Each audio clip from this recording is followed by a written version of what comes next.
Olá, alunos! Esta aula nós vamos falar sobre o que é igreja.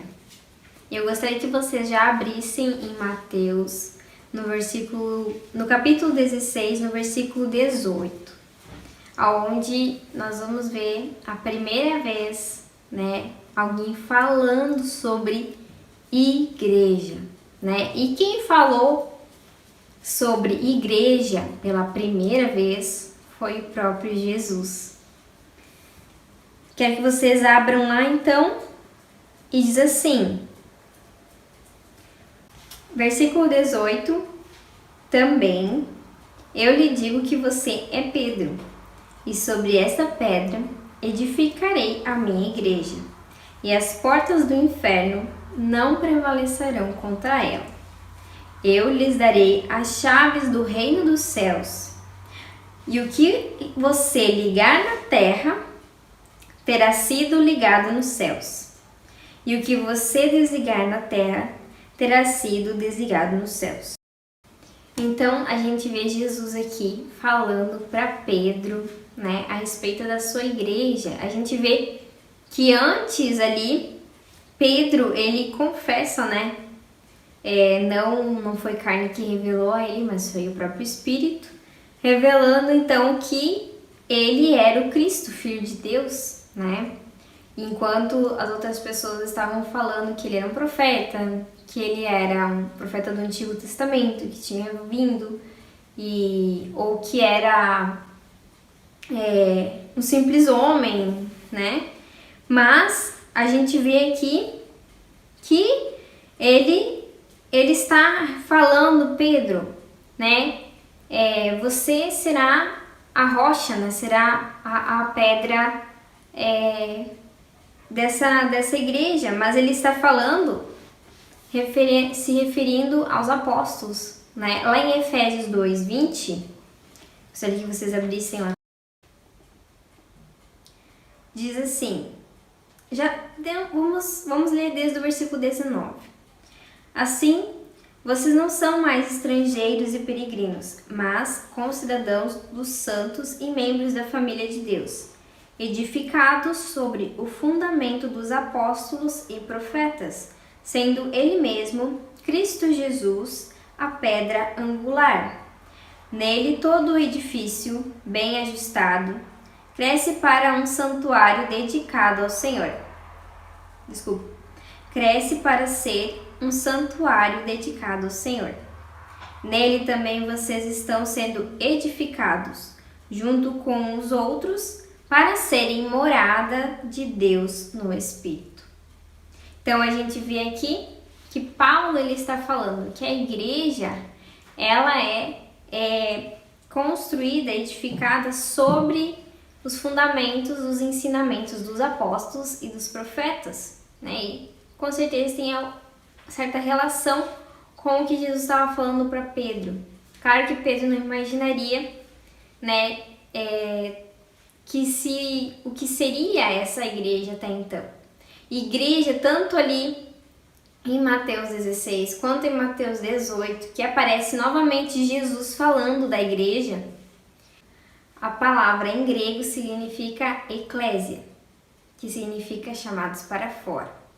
Porém, muitos usam essa expressão para justificar, então, de que a igreja tem que ir para fora, tem que evangelizar, tem que salvar vidas e tudo mais. Mas esse não é o nosso o propósito eterno de Deus em si. Chamados para fora talvez pode ser qualquer outra coisa. Jesus não deixou definido por que se chama chamados para fora.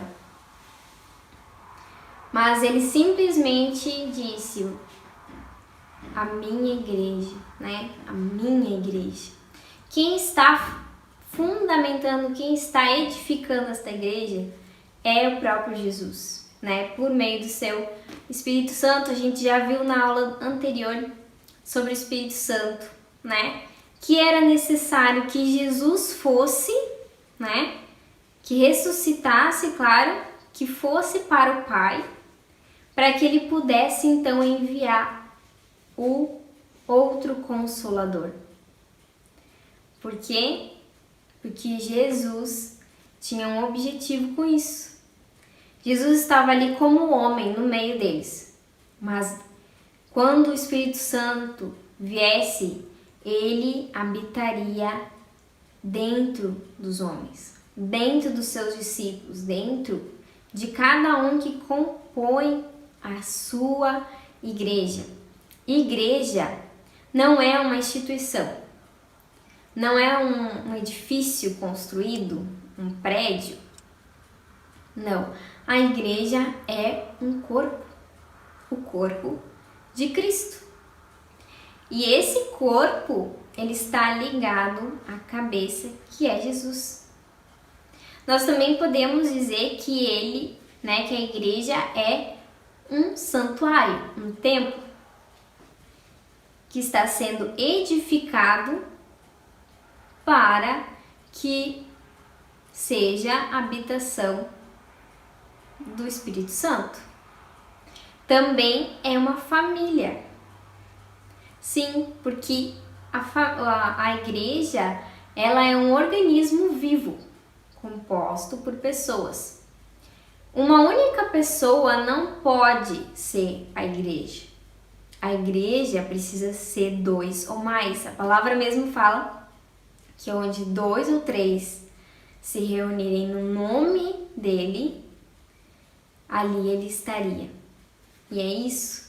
Algumas pessoas dizem, mas eu sou a igreja. Não, nós somos a igreja. A igreja não se faz sozinho. A igreja precisa do outro, Jesus, ele veio para fazer amigos. Ele fez 12 amigos, um traiu ele. Porém, esses 11 amigos continuaram a obra que ele começou. E essa obra é a igreja.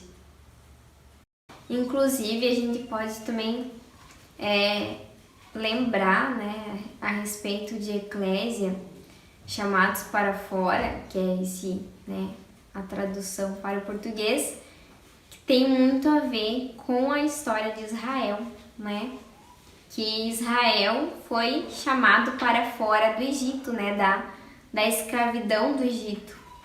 E para nós talvez não tenha muito sentido, porque Jesus não deixou claro o que seria, Mas ele estava falando justamente para judeus naquele momento. Então, para eles, ele não precisou explicar chamados para fora do quê, E a igreja, ela refere-se muito a isso, pessoas que foram chamadas para fora de uma vida no pecado, da escravidão no pecado, para fora, para uma vida nova, nascer de novo. É um corpo composto por pessoas que nasceram de novo e que vivem exclusivamente para o Senhor. Antes viviam para os desejos da sua carne, agora eles vivem para glorificar a Deus. Assim como o Espírito Santo está aqui para glorificar a Deus, assim, da mesma forma, a sua igreja, Tanto que em Efésios fala que a igreja, através da igreja, é expressada a sabedoria de Deus. Quero que vocês abram, inclusive, e em Efésios 3, 8. A mim, o menor de todos os santos, Paulo está falando, foi dada esta graça de pregar aos gentios o evangelho das insondáveis riquezas de Cristo e manifestar a todos qual é a dispensação do mistério que durante tempos passados esteve oculto em Deus, que criou todas as coisas. E isso para que agora, pela igreja, a multiforme sabedoria de Deus se torne conhecida dos principados e potestades nas regiões celestiais, segundo o eterno propósito de Deus, que Deus estabeleceu em Cristo Jesus, nosso Senhor. Então, a igreja é por meio dela que Deus revela sua multiforme sabedoria para os principados e potestades, né, nas regiões celestiais. Nós somos, temos este papel, né, de revelar a sabedoria de Deus. Então, também gostaria de dizer que, assim como Deus, que é uma família, como a gente leu aqui em Efésios 2, assim como o Espírito Santo, que é um santuário, né, para ele habitar, né, como a gente viu aqui, que ele está edificando esse santuário, né? Assim, da mesma maneira, o Espírito Santo está preparando a noiva de Jesus, a igreja. Sim, ela também é uma noiva. E lá em Apocalipse 22,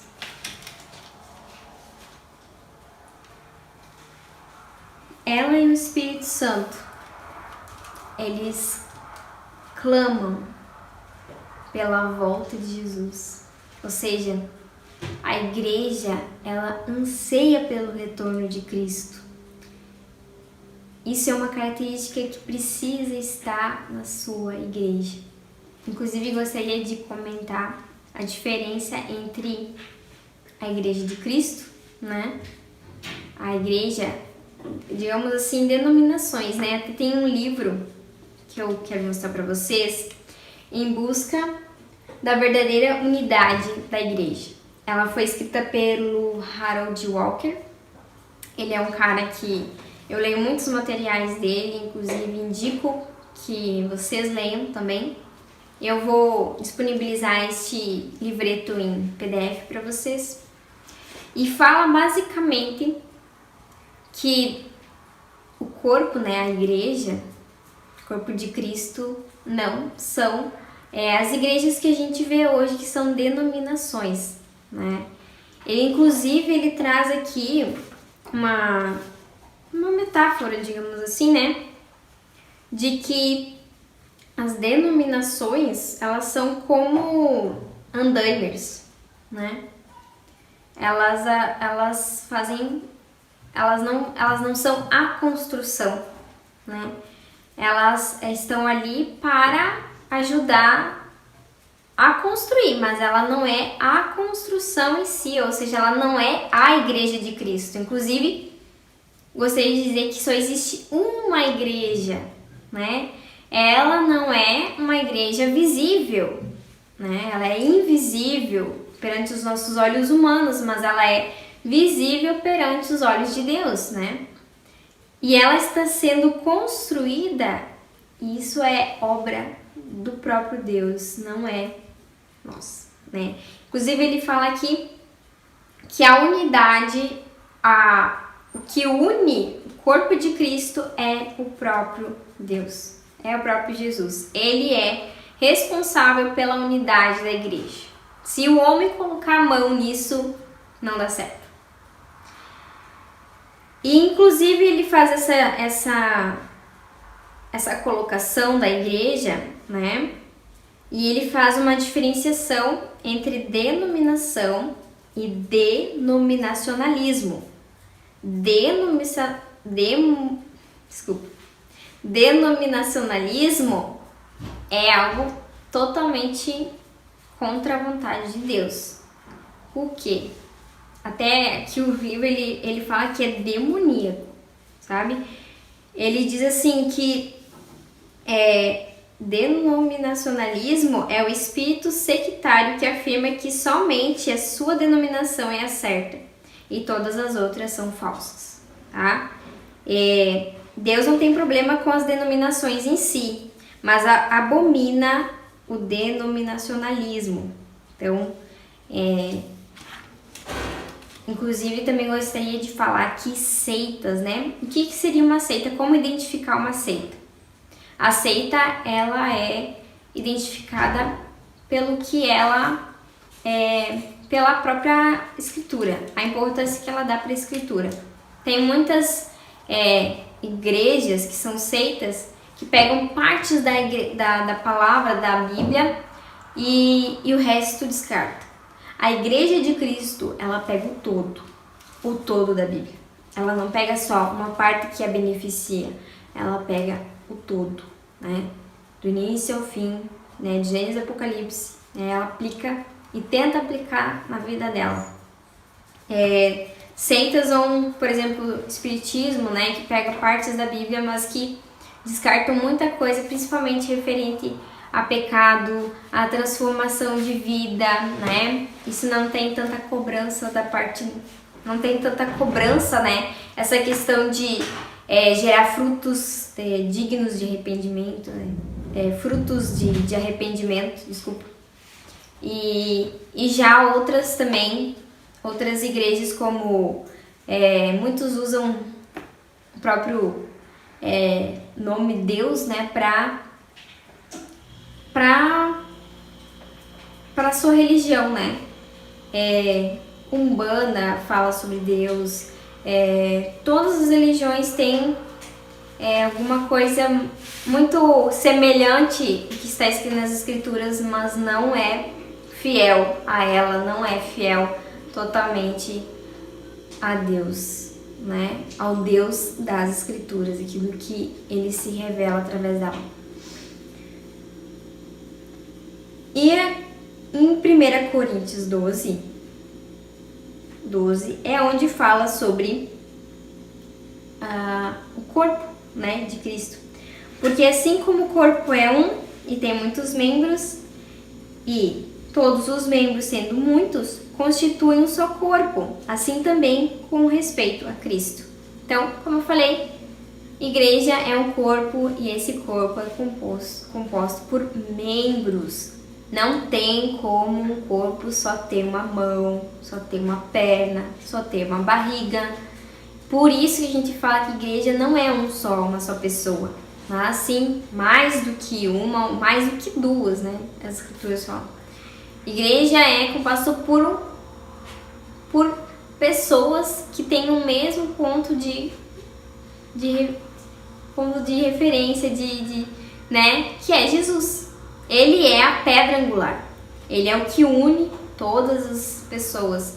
Tanto que a pedra angular que se referencia em Efésios 2 é a pedra de esquina também. Ela é a principal, né? Ela que vai deixar toda a estrutura bem ajustada, bem edificada. Ela não vai ruir, porque ela bem colocada, né?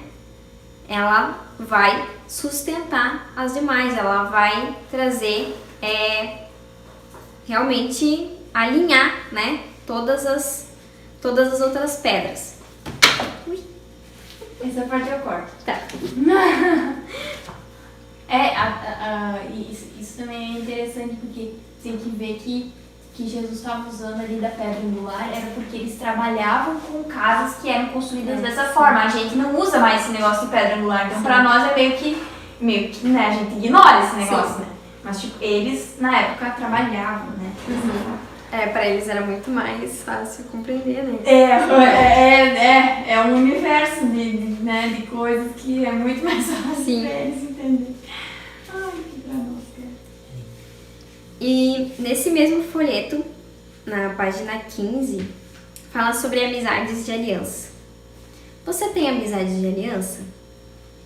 Gostaria de ler aqui uma breve citação desse livro. Diz assim: Deus está construindo sua igreja na face da terra. Ele usa baldrames, né, vigas horizontais de concreto e ferro que correm ao longo dos alicerces, que unem a igreja por meio de amizades de aliança sinceras que ele mesmo origina.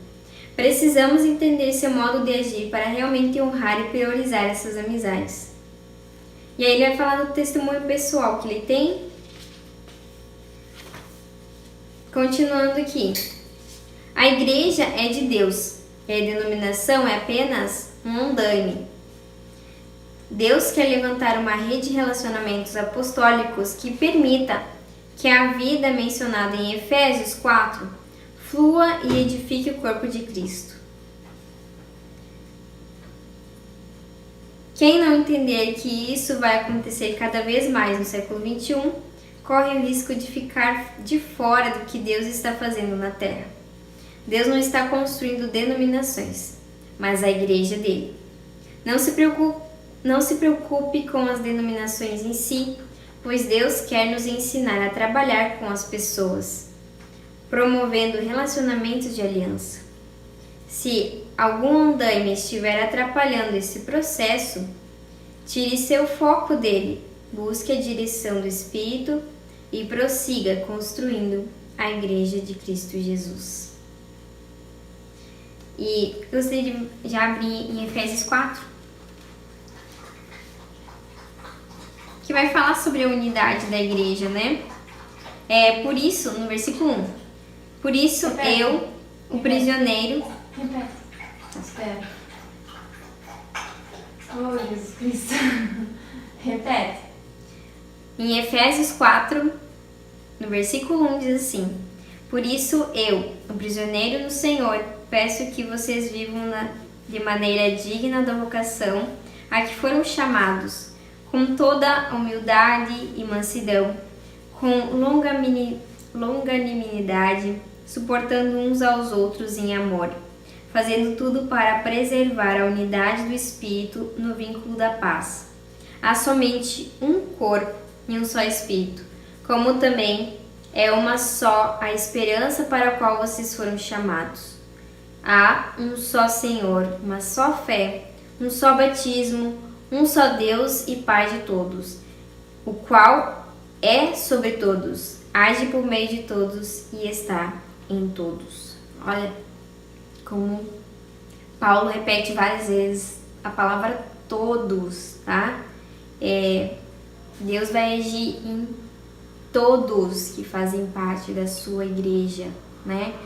O Espírito Santo vai mover cada um daqueles que fazem parte da igreja para serem seus parceiros, né? Parceiros de Deus nessa tarefa, né? Nessa tarefa de tanto aquilo que nós lemos anteriormente sobre expressar, né, a multiforme sabedoria de Deus para os principados e potestades, como assim como a igreja, aquilo que ela desligar aqui na terra será desligado nos céus, assim da mesma forma que aquilo que ela ligar aqui na terra vai ser ligado nos céus, tem a ver com uma parceria com Deus, tem a ver com a igreja. Ela é a noiva que anda ao lado do seu noivo, que é Jesus, né?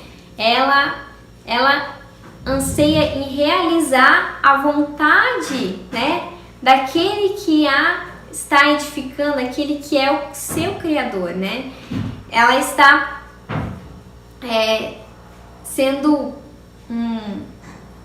ela está andando com ele. Então, tudo que Deus deseja, da mesma maneira, ela deseja.